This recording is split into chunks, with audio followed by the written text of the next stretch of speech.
ये जो सरकार बनी है दिल्ली में, जो केजरीवाल साहब जो तथाकथित रूप से ईमानदार और सच्ची सोच वाले लोग आए थे, वो कितने बेईमान निकले हैं ये सबको दिखाई दे रहा है। जब इन पे शिकंजा कस गया, जब इनके खिलाफ सबूत आने शुरू हो गए कि ये तो दलाली खा रहे हैं, हवाला से पैसे इधर उधर कर रहे हैं, शेल कंपनी चला रहे हैं, तो इनके मंत्री साहब एक गिरफ्तार हुए, उसके बाद दूसरे गिरफ्तार हुए, अभी तीसरे चौथे का नंबर आना है। उसके पहले ही इन्होंने सोचा अब इनके पास कोई चारा नहीं है कि इन फाइलों को गायब कर दो। तो सचिवालय के विजिलेंस विंग से, जहां विजिलेंस में फाइलें रखी जाती हैं, वहां के सीसीटीवी की क्लिपिंग आई है कि 2 बजे रात को फाइल उठाकर ये ले जा रहे हैं। ऐसा कुछ नहीं है कि ये पहली बार कर रहे हैं, इसके पहले भी जो नरेश कुमार है उन्होंने ये चार्ज लगाया था इनके ऊपर और ये कर रहे हैं। जब जांच होगी, जब सारी चीज़ें पकड़ी जाएंगी, तब पता लगेगा कि इन्होंने क्या क्या सबूत मिटाए हैं। लेकिन इनको ऐसा लग रहा है कि इन सबूतों को अभी मिटा लो, हम सबूत मिटाने का 400 झेल लेंगे, लेकिन जो पैसा हमने चुराया है, जो घपला किया है पैसा, वो पैसा तो कम से कम हमसे नहीं वसूला जाएगा। इस बड़ा दुर्भाग्यपूर्ण है कि मंत्री महोदय के ऊपर चार्ज लगा है आईएएस ऑफिसर्स द्वारा कि ये हमें बुलाकर धमकाते हैं और कहते हैं कि मैं ट्रांसफ़र पोस्टिंग तुम्हारी ख़राब कर दूंगा, ये कर दूंगा, वो कर दूंगा। तो ऐसा बहुत ही दुर्भाग्यपूर्ण है और मंत्री को अपनी गरिमा रखनी चाहिए। अगर उनको प्रशासन चलाना है, उनको शासन चलाना है, तो उस गरिमा के अंतर्गत चलाएं।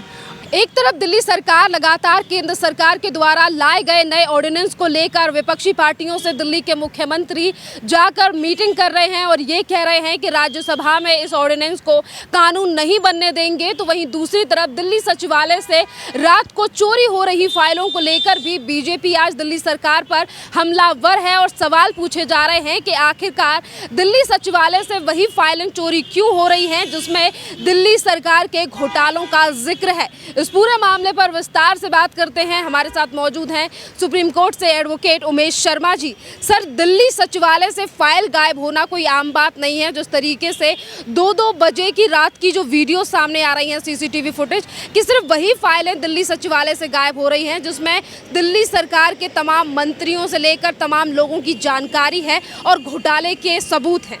देखिए, ये जो सरकार बनी है दिल्ली में, जो केजरीवाल साहब जो तथाकथित रूप से ईमानदार और सच्ची सोच वाले लोग आए थे, वो कितने बेईमान निकले हैं ये सबको दिखाई दे रहा है। पहले तो इन्होंने चुपके चुपके घपला किया, कोविड के समय भी जनता का पैसा लूटा, शराब में दलाली खाई और ऊपर से पब्लिसिटी करते रहे कि हम दिल्ली की शिक्षा का सुधार कर रहे हैं, हेल्थ का सुधार कर रहे हैं, मोहल्ला क्लिनिक खोल रहे हैं। वो सब कोरी बकवास की बातें करते रहे।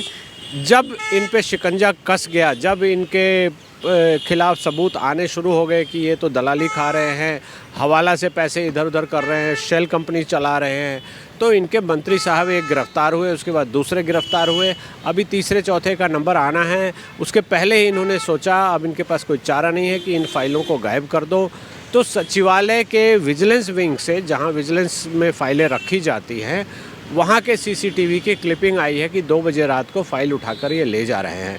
ऐसा कुछ नहीं है कि ये पहली बार कर रहे हैं, इसके पहले भी जो नरेश कुमार है उन्होंने ये चार्ज लगाया था इनके ऊपर और ये कर रहे हैं। जो सरकारी पदाधिकारी हैं, जो आईएएस ऑफिसर्स हैं, जो सचिवालय को चलाते हैं, जो सचिवालय की सारी गतिविधियों की खबर रखते हैं, और जो सीनियर लोग हैं, जो head of the department rank पे हैं, उनको पता होता है कि उनके ऑफिस में क्या गतिविधि होती है, वो पूरा कंट्रोल रखते हैं, वो देख रहे हैं, समझ रहे हैं। और तभी उन्होंने अलार्म रेज किया है कि ये सचिवालय से फाइलें चोरी की जा रही हैं और वैसी फाइल चोरी नहीं की जा रही है, सिर्फ छांट कर या सेलेक्ट करके वही फाइल निकाली जा रही है जिस फाइल पे इंक्वायरी चल रही है, जिसमें घपले किए गए हैं, जिनको कि हटा दो, सबूत मिटा दो।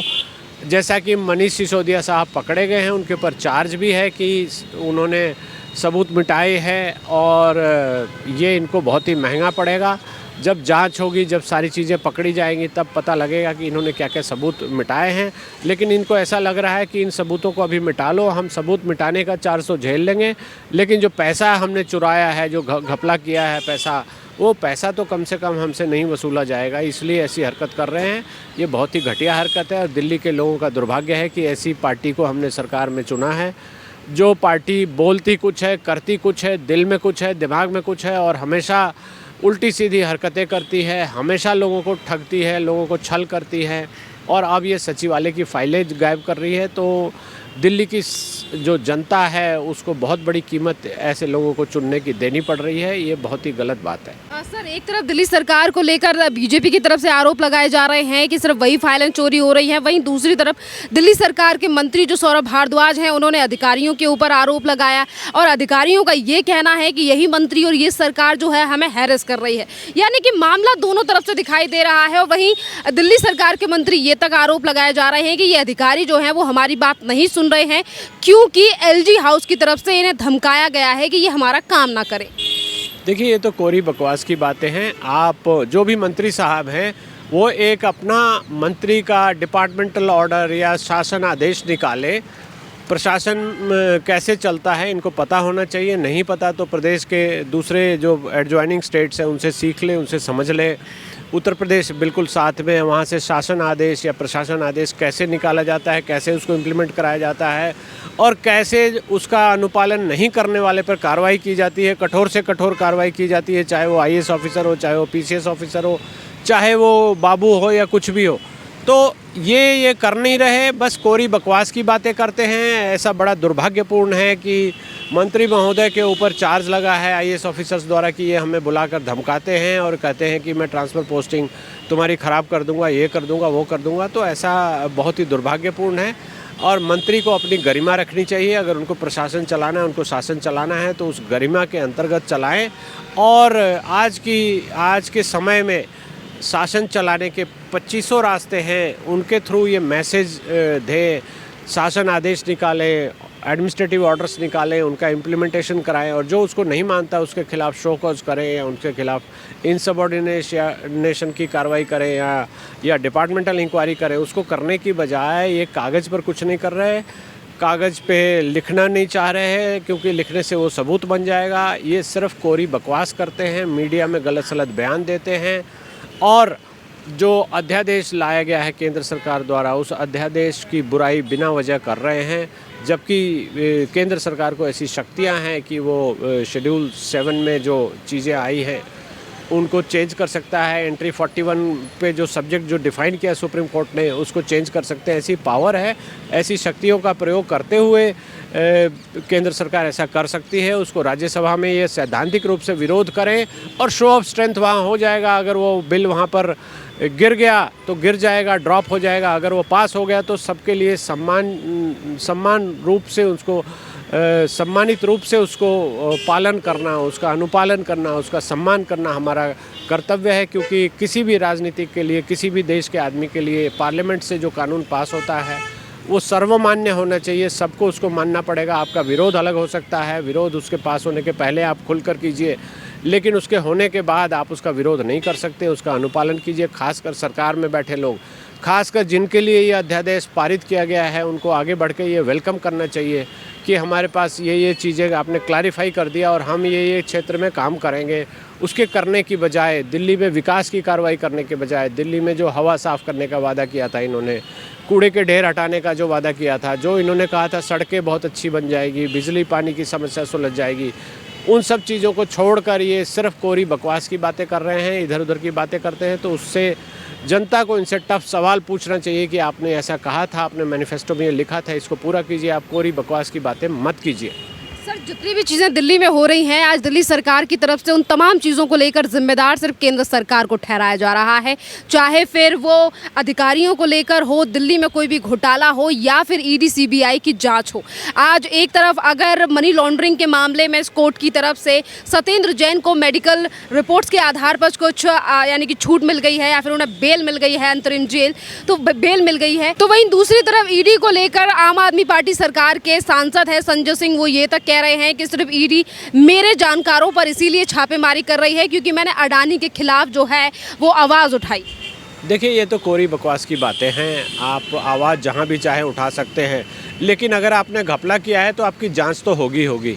ईडी को लगता है, ईडी भी या सीबीआई जो भी काम करती है उसको गहरी छानबीन करके सारी चीज़ों को लेकर एक समरी रिपोर्ट बनाती है। उस रिपोर्ट में जब मटेरियल आ जाता है तभी वो आगे की कार्रवाई करती है और छापा भी तभी डालती है। तो अगर आप साफ़ सुथरे हैं, अगर आपके मित्र मंडली साफ़ सुथरी है, आपके आसपास दलालों की फ़ौज नहीं है, सारे कार्यकर्ता आपके साफ़ सुथरे हैं, तो आपको बिल्कुल नहीं डरना चाहिए। आपको वेलकम करना चाहिए कि आओ हमारे यहाँ रेड करो और कोई भी चीज़ निकाल कर दिखाओ। और चैलेंज करना चाहिए कि हम अगर कुछ हमारे खिलाफ तुमने सबूत ला के दे दिया तो हम त्याग पत्र दे देंगे। ऐसा करने की बजाय ये सिर्फ ईडी, सीबीआई या जो भी जांच एजेंसी है, जो भी सेंट्रल गवर्नमेंट काम कर रही है, उसको बदनाम करने की कोशिश कर रहे हैं। अपनी चोरी को, अपने जो भ्रष्टाचार है उसको ढकने की कोशिश कर रहे हैं। जो इन्होंने कहा था, ये दिल्ली के जनता के सामने है कि जो इन्होंने कहा था वो तो किया नहीं, जो नहीं कहा था वो करना शुरू कर दिया। तो वैसी हालत में बड़ा ही दुर्भाग्यपूर्ण है कि ऐसे लोगों को हमने चुना है और ऐसे लोग आकर हमारे देश में, हमारे राज्य में, दिल्ली में आकर और दिल्ली की दशा और भी बिगाड़ रहे हैं। दिल्ली का कोई भी पॉल्यूशन से रिलेटेड कोई काम नहीं किया है, हेल्थ से रिलेटेड कोई काम नहीं किया है, शिक्षा से रिलेटेड कोई काम नहीं किया है। सिर्फ और सिर्फ मार्केटिंग कर रहे हैं, सिर्फ और सिर्फ अखबार में ऐड डाल रहे हैं, फ़ोटो छपवा रहे हैं और दिल्ली की जनता को, भोली भाली जनता को मिसलीड कर रहे हैं, उनको मिसगाइड कर रहे हैं और सरकारी पैसे का जमा कर दुरुपयोग कर रहे हैं, शीश महल बनवा रहे हैं, ऐसी ऐसी कोरी बातें कर रहे हैं। तो ये बहुत ही दुर्भाग्यपूर्ण है। इनके खिलाफ सख्त से सख्त कार्रवाई भी इसको लेकर होनी चाहिए।